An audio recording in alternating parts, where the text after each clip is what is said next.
بسم اللہ الرحمن الرحیم۔ السلام علیکم ورحمۃ اللہ وبرکاتہ۔ عزیز طلباء و طالبات،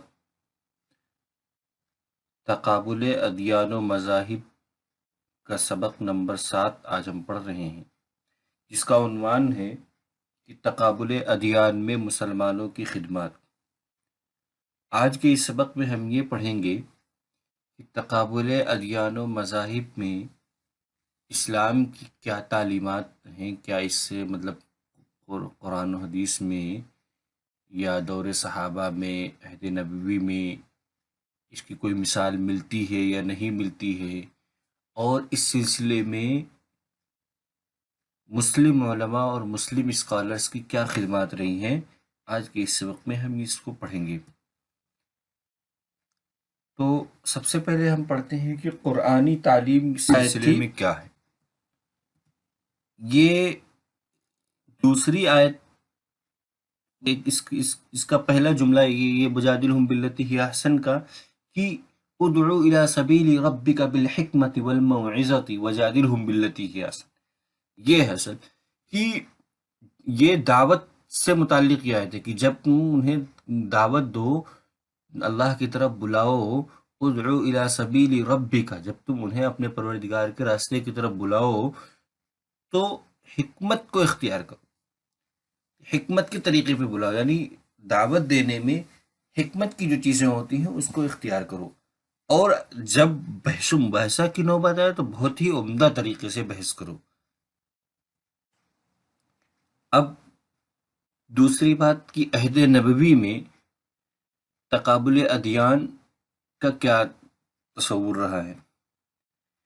تو تاریخ اور سیرت کی کتابوں سے یہ پتہ چلتا ہے کہ عہد نبوی اور عہد صحابہ میں یہودیت و عیسائیت اور فارس سے آنے والے وفود سے مذہبی امور پر مکالمات ہوئے۔ یہودیت اور عیسائیت تو یہ سامی مذاہب میں سے، اور فارس یہ مجوسی ہیں جنہیں سامی بھی کہا جاتا ہے، اور ان کا شمار مشرکین کے مذاہب میں بھی ہوتا ہے۔ تو اس طریقے سے یوں کہہ سکتے ہیں کہ جو اس وقت کے جو بڑے مذاہب شمار ہوتے تھے وہ وفود کی شکل میں آپ صلی اللہ علیہ وسلم کے پاس آتے تھے، پھر مذہبی امور پر ان سے بحث و مباحثہ بھی ہوتا تھا، اور قرآن کریم میں بہت سی جگہوں پہ اس کا نقشہ بھی کھینچا ہے، احادیث میں اس کی بہت سی مثالیں ہیں۔ اب یہ جو مکالمات ہوئے ہیں، ان مکالمات سے کیا ثابت ہوتا ہے؟ ان مکالمات سے دو باتیں ثابت ہوتی ہیں۔ پہلی بات کیا؟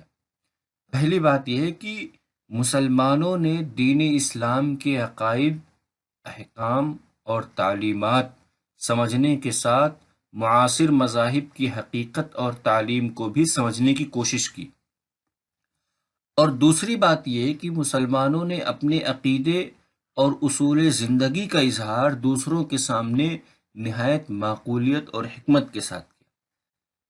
پہلی بات کا مطلب یہ ہے کہ مسلمان جب دوسروں کے سامنے دوسروں سے بحث مباحثہ کرتے تھے تو ان کی اس وقت بحث و مباحثہ میں فریق مخالف کی جو کتابیں ہوتی تھی اس سے بھی استدلال پیش کرتے تھے۔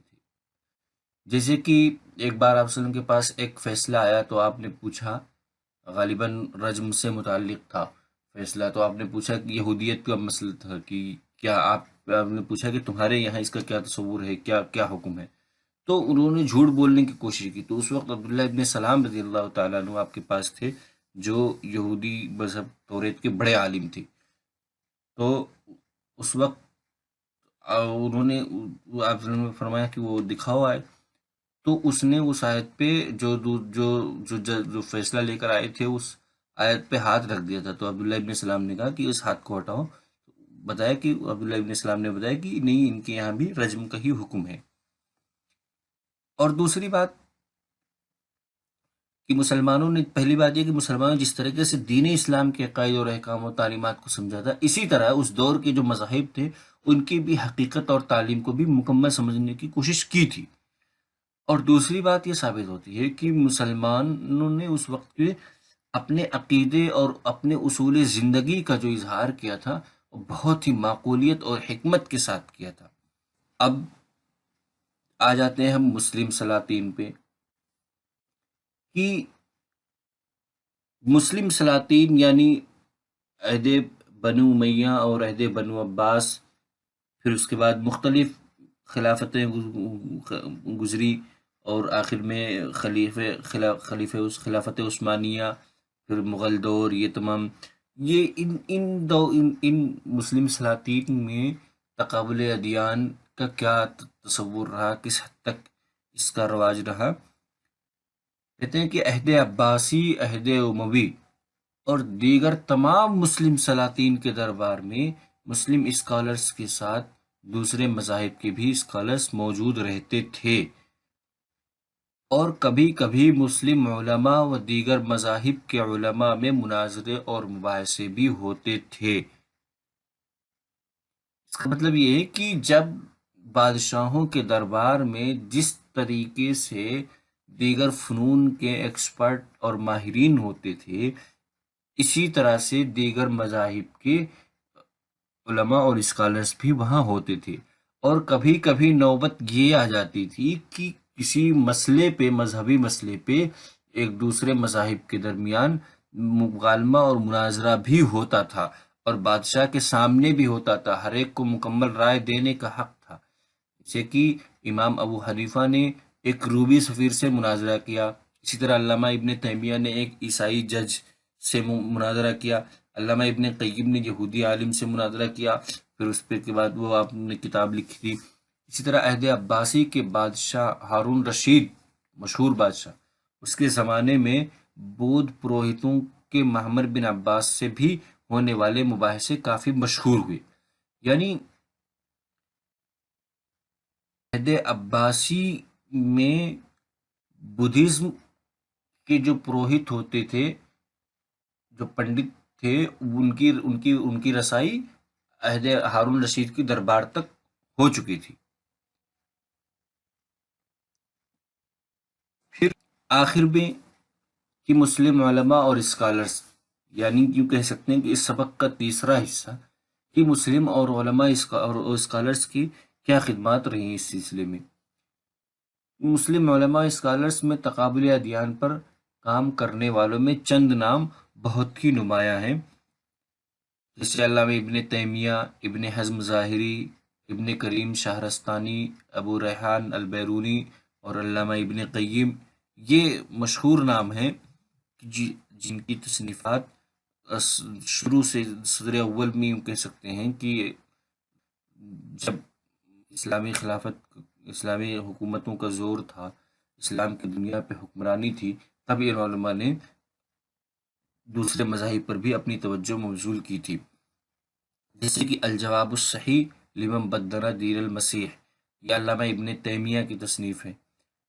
اسی طریقے سے ہدایت الحیارہ فی اجوبۃ الیہودی والنصارى، یہ علامہ ابن تیمیہ کی شاگرد رشید علامہ ابن قیم کی تصنیف ہے۔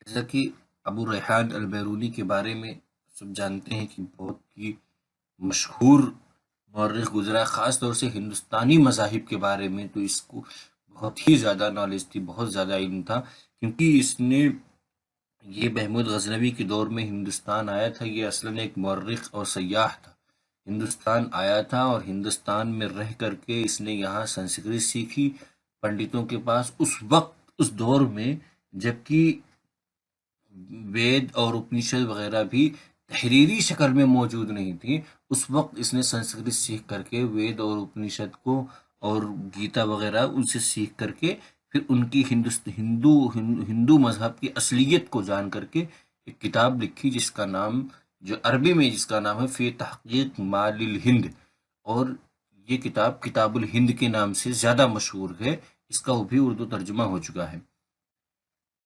ابن حزم ظاہری کی یعنی پرانی کتابوں میں، تقابل ادیان کی پرانی کتابوں میں جو نام آتا ہے، اس میں سب سے مشہور نام، دو نام آتے ہیں، ایک ابن حزم ظاہری کی اور ایک ابن کریم شہرستانی کی۔ اور ابن حزم ظاہری کی کتاب کا نام ہے الفصل فی الملل والاہواء والنحل. اسی طریقے سے ابن کریم شہرستانی کی جو تصنیف ہے اس کا نام کتاب الملل والنحل. دونوں میں ملل والنحل ہے، تو اس میں عام طور سے طلبہ فرق نہیں کر پاتے، اس لیے اس بات کا جاننا ضروری ہے کہ ابن حزم ظاہری کی کتاب کا کیا نام ہے اور ابن کریم شہرستانی کی کتاب کا کیا نام ہے. ابن کریم شہرستانی کی کتاب کا نام ہے کتاب الملل والنحل اور ابن حزم ظاہری کی کتاب کا نام ہے الفصل فی الملل والاہواء والنحل. یہ تو مصنفین تھے، اور عہد جدید کی یعنی ماضی قریب کی 2 صدیوں میں جو تقابلی ادیان پر کام ہوا، خاص طور سے اردو زبان میں بر صغیر میں جو کام ہوا، اس میں کون کون سے نام ہیں؟ اس میں سب سے پہلا نام جو آتا ہے وہ مشہور مورخ اسلام علامہ اکبر شاہ نجیب آبادی، ان کی تاریخ اسلام بہت مشہور ہے. ان کی کتاب ہے آئین حقیقت نما. آئین حقیقت نما بہت ہی ہندوستانی مذاہب سے متعلق خاص طور سے بہت ہی عمدہ کتاب ہے. اسی طرح سے مولانا مودودی کی تصنیف یہودیت و نصرانیت. یہ کتاب دراصل مولانا مودودی کی مستقل تصنیف نہیں ہے یہودیت و نصرانیت، یہ مولانا کی تفہیم القرآن میں جو یہودیت اور نصرانیت سے جو متعلق عبارتیں ہیں، بعد میں ان عبارتوں کو نکال کر کے اس کو ایک الگ مستقل کتاب میں مرتب کر دیا گیا، پھر اس کو مولانا مودودی کے نام سے چھاپا گیا. لیکن یہ بہت ہی عمدہ ہے. اس میں جو مولانا مودودی نے جو تجزیہ کیا ہے ان کے اس یہودیت کا اور اسلام کا، یہودیت کے تاریخی ادوار کا، یہودیت کے عقائد کا، یہودیت کی تعلیمات کا، اس نصرانیت کے عقائد و تعلیمات کا بہت ہی عمدہ انداز میں تحلیل و تجزیہ کر کے یہ بتایا ہے کہ یہ آؤٹ ڈیٹڈ چیزیں ہو چکی ہیں. اب اسلام تا قیامت اسلام کا ہی ہونا ضروری ہے. یہ جدید اس لیے کہہ سکتے ہیں کہ اسلام دین اسلام کا، دین الہی کا جدید ایڈیشن ہے جو ہفتہ قیامت قائم رہے گا. اسی طرح علامہ کوثر نیازی کی ایک تصنیف ہے آئین تثلیث. یہ عیسائیت کے جو عقیدہ تثلیث اس کی رد میں کتاب لکھی تھی. اسی طرح ایک مشہور کتاب ہے مذاہب عالم. یہ مظہر الدین صدیقی صاحب کی کتاب ہے، اس میں ہندوستانی مذاہب کو بہت ہی عمدہ طریقے سے پیش کیا گیا ہے. کتاب مولانا رحمۃ اللہ کیرانوی مشہور عیسائی مناظر، اپنے پادری فنڈر اور اس طریقے سے آگرہ اور میرٹھ میں جو مناظرے کیے تھے، بہت ہی مشہور مناظرے ہوئے ہیں. پھر آپ نے بعد میں جو انجیل میں جو تحریفات ہوئیں اس کو ثابت کرنے کے لیے کتاب تصنیف کی جس کا نام اظہار الحق ہے. اس کا اردو ترجمہ بعد میں کیا مولانا مفتی تقی عثمانی صاحب نے، انجیل سے قرآن، بائبل سے قرآن تک اس نام سے. اور پھر اس کے بعد مفتی تقی عثمانی صاحب کی ایک مستقل کتاب ہے عیسائیت کیا ہے، جو عیسائیت کی تعارف ہے. رشید احمد کی ایک تصنیف مذاہب عالم. اس کے علاوہ اور بھی بہت سی کتابیں ہیں، لیکن یہ چند کتابیں جو مشہور کتابیں ہیں ان کا تذکرہ کیا گیا ہے. اب پڑھتے ہیں آج کے اس سبق کا کیا خلاصہ کے پڑھ. آج کے اس سبق میں ہم نے کیا کیا چیزیں پڑھی ہیں. سب سے پہلے ہم نے پڑھا کہ تقابل ادیان میں سے متعلق قرآنی تعلیم کیا ہے. پھر اس کے بعد یہ پڑھا کہ عہد نبوی میں کیا رہا ہے، تقابل ادیان کی کیا صورتحال پائی جاتی ہے، کیا اس دور میں کیسے کوئی اس کی شکل تھی یا نہیں تھی، یہ ہم نے پڑھا عہد نبوی. پھر اس کے بعد مسلم سلاطین میں کیا کیفیت رہی.